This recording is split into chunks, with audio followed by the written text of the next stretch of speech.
During my work as a Scrum Master, I encountered many situations that highlighted the significance of the Sprint Retrospective Meeting. In one particular sprint, our team faced challenges in collaboration and encountered repeated roadblocks. So we felt frustrated and lacked clarity on how to address these issues.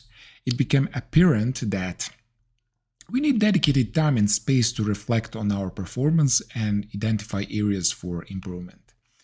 One such practice, the Sprint Retrospective Meeting, plays a pivotal role in helping teams reflect, learn, and optimize their performance.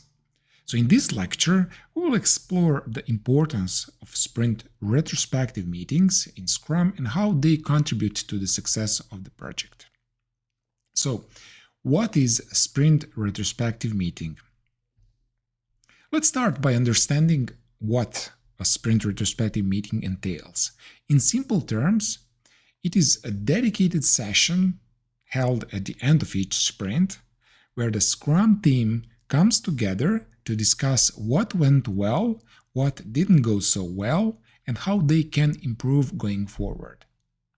This meeting allows teams to reflect on their processes, identify bottlenecks, and find ways to enhance collaboration, productivity, and overall effectiveness.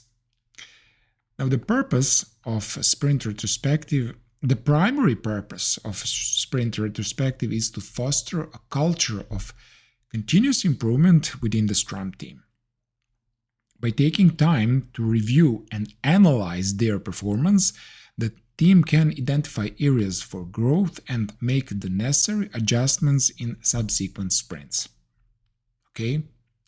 So it serves as a platform for open communication where team members can share their observations, insights, and suggestions without fear of judgment.